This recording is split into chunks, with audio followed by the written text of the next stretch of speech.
Hey everyone, it's me, Juan, back in the video today. Today we're back, and you kind of already saw the title. There was no way for me I wouldn't make a video about this one. So I figured, yeah, sure, let's do this. We're going to be reacting to Bale's recent video, Blue's Clues is the fantasy world of Law and Order. I don't know how, but hey, he surprised us all with the Avatar The Last Airbender video, so why not? With that being said, sit back, relax, and let's have our minds being blown by what he has in store for us. Please go easy, man. Hi there. Hello. Blue's Clues is an educational children's TV show about a man named Steve who lives in a magical world where he spends his day talking to inanimate objects, jumping through picture frames, and trying to find clues to help understand his magical blue dog. Yep. Law and Order is a gritty, realistic police procedural / legal drama that involves New York City homicide detectives trying to solve murders and prosecute criminals. All right. These two shows are very different. Yes. You could not find two shows more polar opposite than Blue's Clues and Law and Order. Yeah. Yet, despite this, not only do I believe that these two shows exist in the same universe, but What? I'm also going to be proving that the entire Blue's Clues show is actually just a fantasy inside of the mind of a single Law and Order side character. Yes, I'm serious. I know that sounds crazy, but just stick with me. Because I'm pretty sure that I have discovered a 29-year-old secret that has never been talked about before today. Get ready, because this is the Blue's Clues Law and Order theory. Okay, Bale, I'm gonna need you to explain this to me slowly, because ain't no way you are going to make me believe that my boy, Steve, my childhood Blue's Clues is all a fabricated fantasy connected to Law and Order, a show that unfortunately I must say that I have been getting a little bit too much into because it's the only thing playing right now during my times of being there at work. Ain't no way you're trying to combine the recent crime thriller that I'm very much binging to the childhood wonder that is my favorite show, Blue's Clues. Ain't no way. You know what? Continue. Dun, dun, dun, dun. Oh yeah, there's Joe. So how does Joe fit in all this? Josh?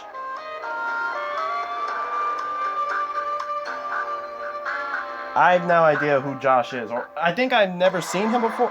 Oh, Dream Theory. Of course. By far, the most common type of fan theory is the dream theory.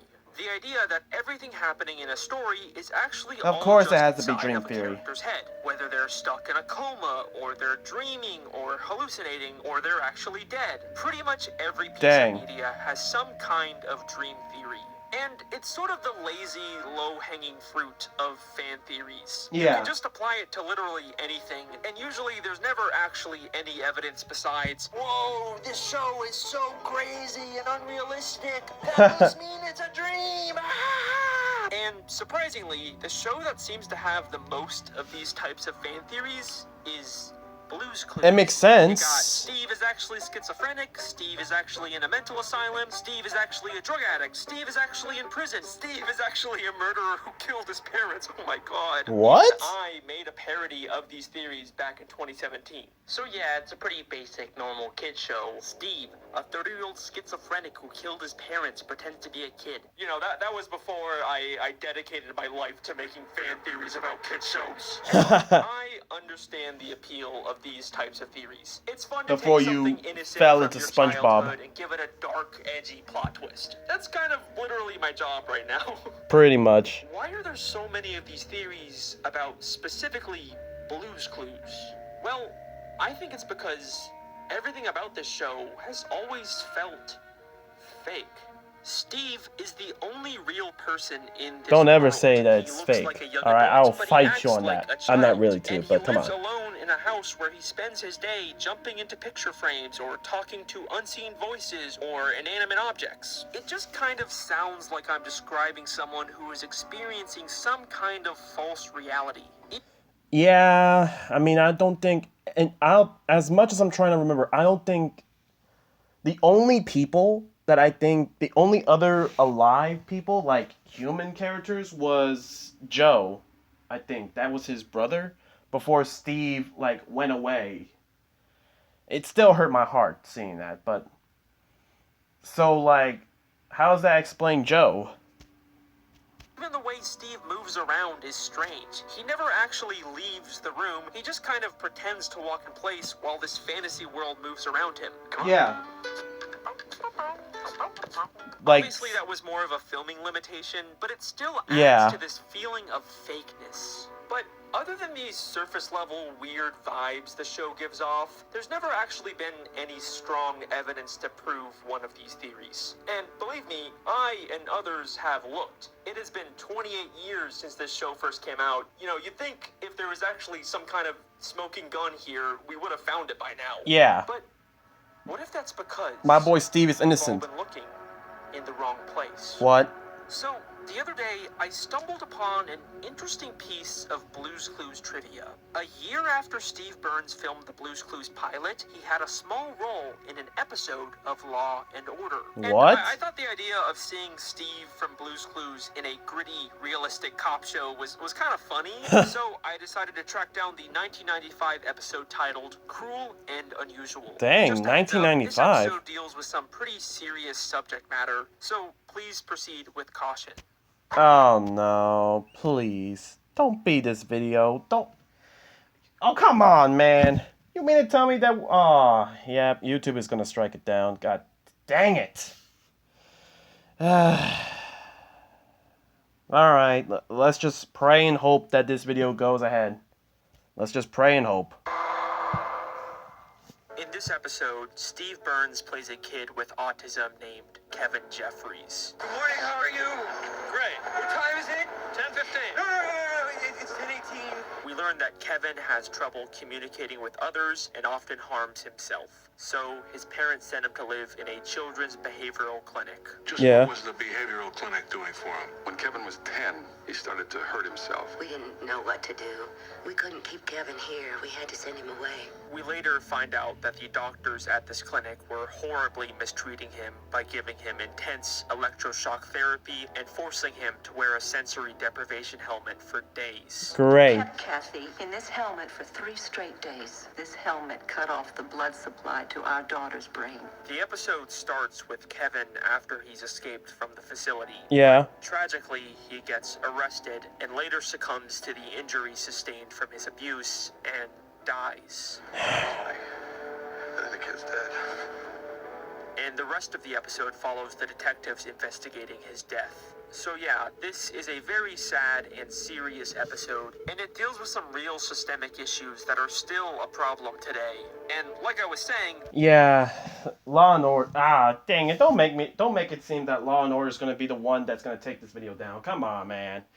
But yeah, I mean, I'm not going to lie to you guys. Law and Order does take a lot of personal, not a lot personal, but like really real, very scary subjects.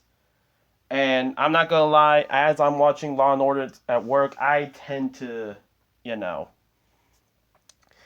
I did get a little iffy about the subjects they're talking the about. show Yes, is I'm clearly weak. very, very different than Blue's Clues. Yes.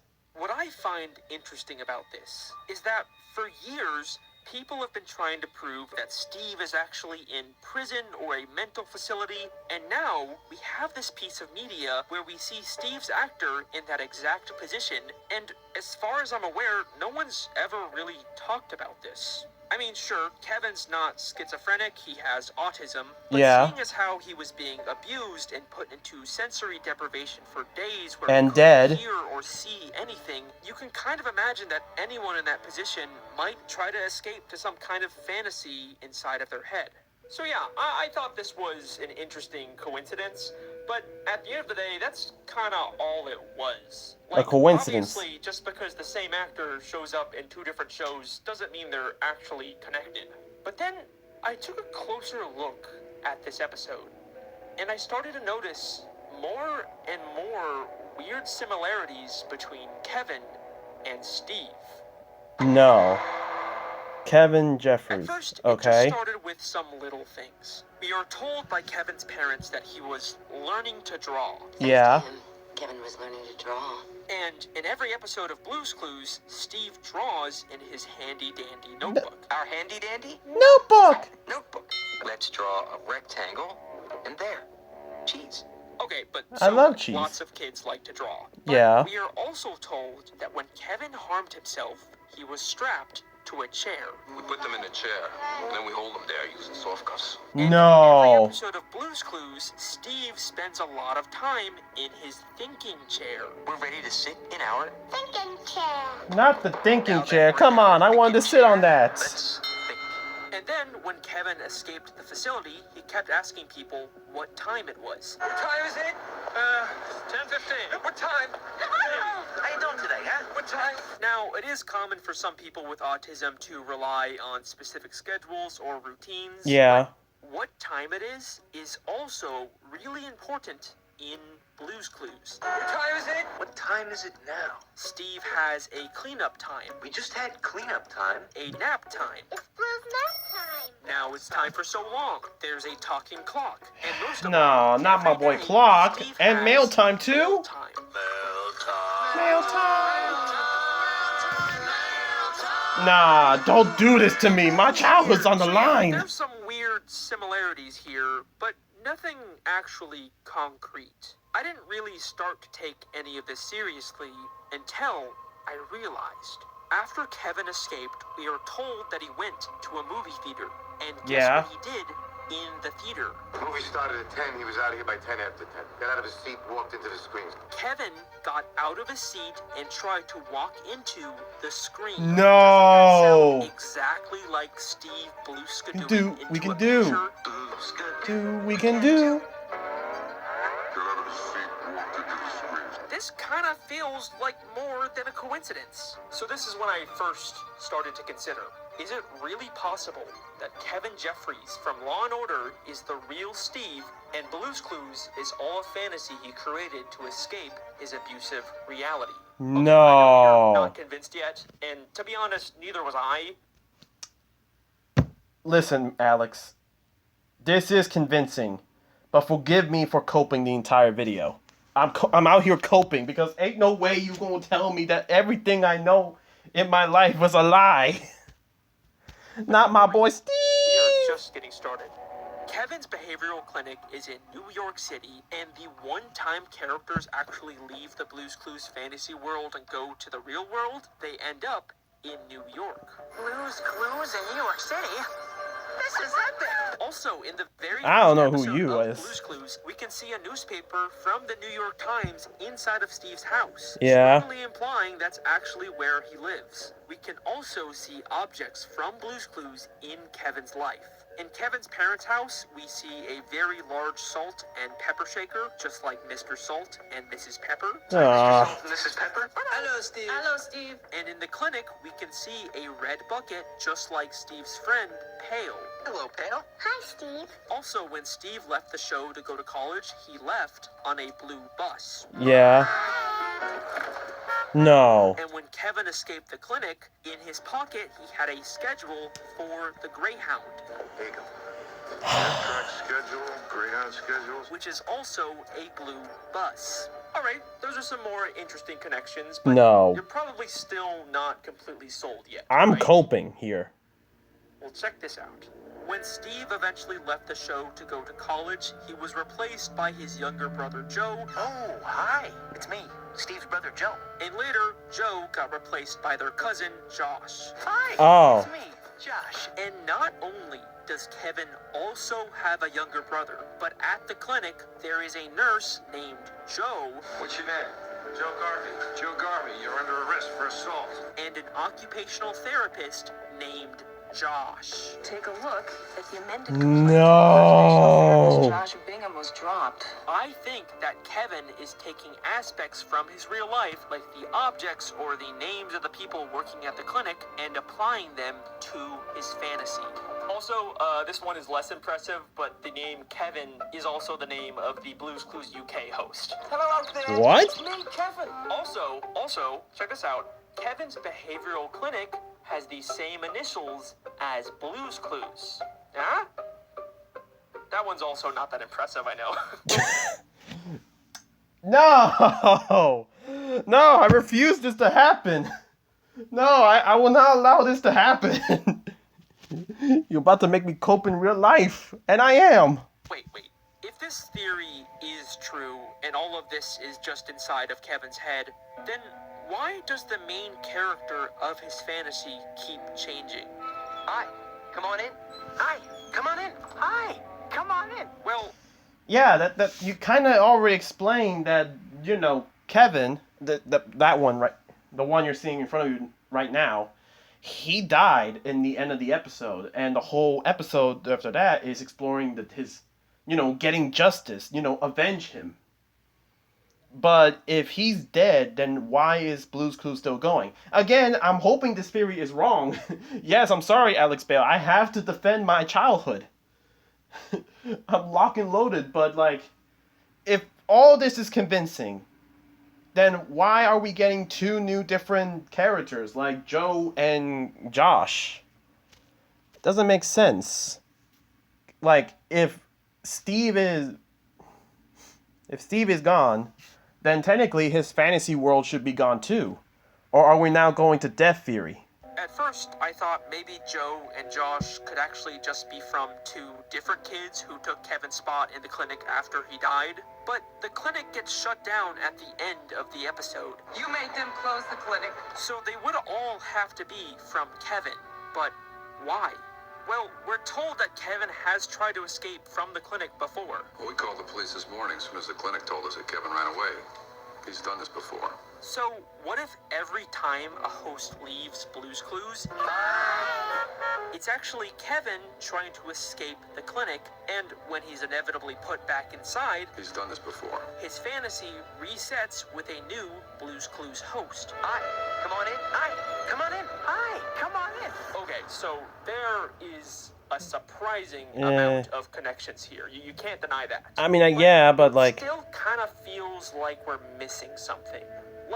I can see why Kevin would imagine a fun, colorful world to escape his abuse. But why is Kevin's fantasy so focused on playing a scavenger hunt game with a blue dog? Yeah. As far as I can tell, there's nothing similar to that in this episode. Well, I think to answer this, we need to take a closer look at what Blue's Clues actually is. What are you guys thinking? I swear to God, if Blue is being told to be the devil, that's it. I quit. I'm never being a YouTuber again. I quit. I'll march out this room right now. At the beginning of the Law & Order episode, Kevin's doctor explained to the detectives why Kevin harmed himself. It's pretty common with some autistic children. It's frustration because of their inability to communicate. It's frustrations because of his inability to communicate. Now, autism is a spectrum, and it's a lot more complicated. I hope than this the way video doesn't TV get shows taken like down this because I tend really to do want to portray see it it. with you But guys, it but is true that some people with autism have varying levels of difficulty communicating. And I think this becomes interesting when we take a look at what Blue's Clues actually is. Well, what story should we tell? Great idea. We'll play Blue's and Clues. figure out what story Blue wants us to tell. It's a game where you try to understand Blue, a character who has an inability to communicate. This is literally the entire premise of the show. So I think that this is telling us that Blue represents the side of Kevin who struggles to communicate with others. Okay, but where did the idea for a blue dog come from? Yeah. Like I said, I couldn't find any references to dogs in this episode. The closest visual was this vaguely blue drawing in Kevin's room that I can't really make out, or this teddy bear that kind of had a similar pattern to Blue, but nothing really concrete, which is weird because Blue is such a major part of this fantasy. But then I realized it doesn't matter if we can't find a direct connection, because in Blue's Clues, Steve didn't actually adopt Blue. What? In a flashback episode of Blue's Clues, we learned that when Steve was younger, he read a book about a blue dog. It's a book about a puppy. Which caused Blue to magically come to life. And I think this is also probably what happened with Kevin. We see that the children's behavioral clinic is full of what we can reasonably assume are children's books. Yeah. Maybe there's a book in here that also gave Kevin the idea for a blue dog, just like Steve. In fact, this idea of a children's book giving Kevin ideas for his fantasy is exactly what we see at the start of the Blue's Clues intro. No. No. Hi, it's me, Steve. Don't. Every single episode of Blue's Clues Don't starts you do with it. a stack of children's books in the real world before going inside of a book called Blue's Clues where the episode takes place. The show literally tells us every episode that Steve's world is fake and comes from a book. And I think this real world full of children's books is actually the Law and Order Behavioral Clinic. No. And if this is true, that also means that there's probably a book literally called Blue's Clues in the clinic that Kevin is basing his fantasy off of. So even if we never see a blue dog or even hear the name Steve in this Law and Order episode, Kevin still could have gotten all of those ideas from an existing Blue's Clues book in the clinic. Now, the only thing that doesn't really fit with this idea is mail time. Yeah. Mailbox? Hi, Steve. Have I got a letter for you? Sure, maybe the talking purple mailbox was just something from the book, but there's no way Steve watching videos of kids in the real world would be something in a children's book. Mm-hmm. Look, it's a letter from our friends. Hi, Steve. This is where we play with our blocks. This goes that way. So, what are these videos? Well, the behavioral clinic is full of other children. Yeah. What a good day is for some of these kids. So, I think these videos are Kevin's perception of the other kids. There is just an undeniable amount of connections and similarities between this episode and this show. Yeah. It just really feels like Blue's Clues is all a fantasy inside of Kevin Jeffries' head. But at this point, you're probably wondering, could any of this actually be intentional? Yeah. Is any of this even real? Like, Look, man. Alright, listen. You may have got everyone convinced, and I'm still coping here. But, like, how much of this is just pure coincidence? Because unless you're going to tell me that the show writers from Blue's Clues also work on that episode, just keep going, man. Just keep going. I'm still coping right now. I'm sorry. If this theory is true, does that mean that the entire plot of Blue's Clues was actually secretly based on this one random episode of Law and Order?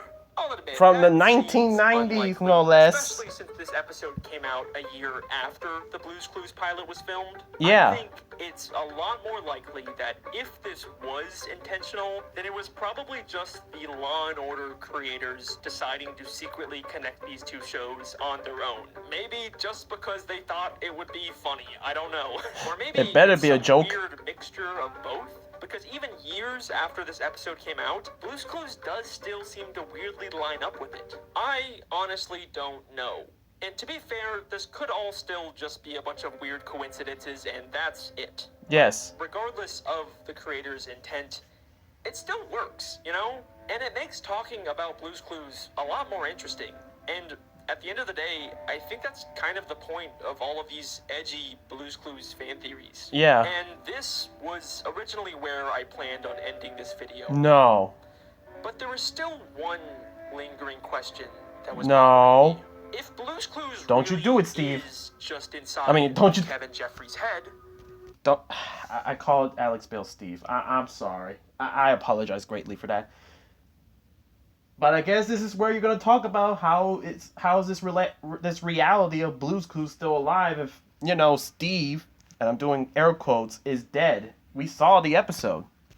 Then what about when Kevin died at the beginning of the episode? Mm-hmm. I mean, I guess we can just say that the entire Blue's Clues timeline takes place before Kevin's death, and if the show ever gets canceled, then we can just say that that is when Kevin died and the fantasy ended.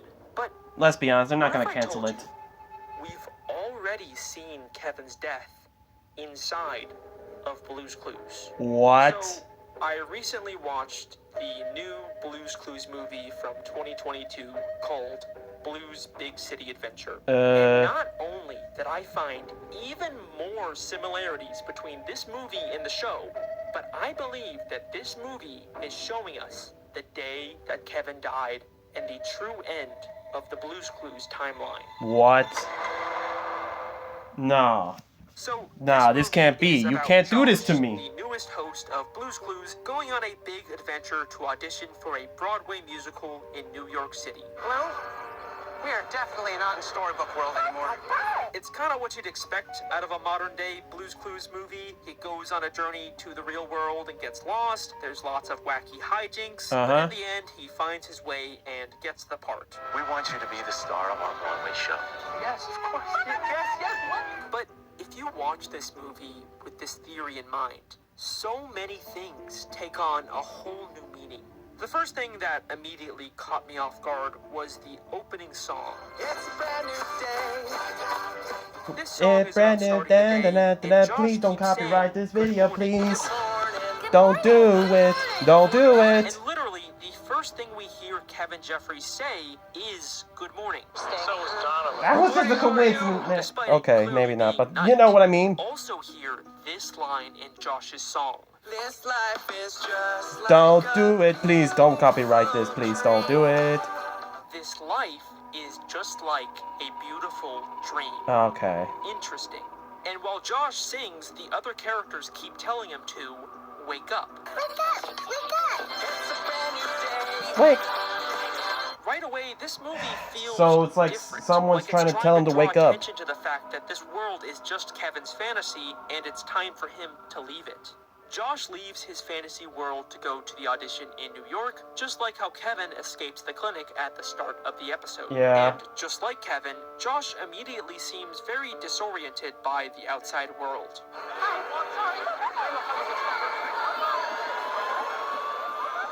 Sirens. And of course, his fantasy starts to take over to protect him from reality.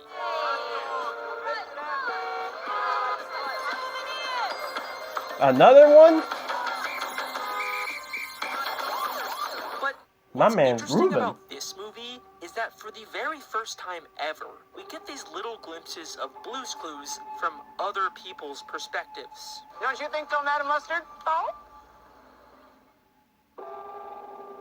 Lovely to meet you. Whoa! Mr. Schultz! Mrs. Oh no! See you! No! Like No, I said, this songs! movie feels No. different. We learn that Josh's audition is at 3 o'clock, and the whole movie is just him trying to find the audition before time runs out. It's almost time for my audition. Kinda like Oh my what happened to gosh. We Kevin. don't have much time, Blue. Could this be why Kevin kept asking people what time it is was? it? What time is it? What time? And why he's saying no. Also doesn't know where his audition is. All he knows is that it's in a theater somewhere. Excuse me, do you know the address to the theater? Which theater? I don't know which theater. Maybe this is why Kevin went to a movie theater after he escaped, because he thought it And was him his going to the Broadway theater audition. is him Now, trying to do in the his Law and Order audition. episode, shortly after leaving the theater, Kevin gets arrested and then tragically dies in police custody. But that's not what happens in this movie. Josh goes to the theater and gets the part, We want you to be the star of our Broadway show. Yes, of course. No. but instead of him leaving and dying like Kevin, we immediately cut to him performing the musical in a big climactic finale. Yeah. Dream is a reality. No. This is the final thing So, he's imagining if this before he movie perishes. is Kevin's final No. escape, then what if this is what Kevin experiences as he dies? Please. No. Don't do no creepypasta face. Don't you do it to me. A massive final magical song where he's surrounded by all of the friends from his fantasy. The only people who ever really understood him. Oh. Even the old hosts show up for this final send-off for Kevin. Oh. Thank you for making this a day and an adventure that I will never forget. No. How you helped me find all those clues. Thanks again for all your help. No. Now it's over. So out. No. And that is sadly where Kevin Jeffrey's story ends.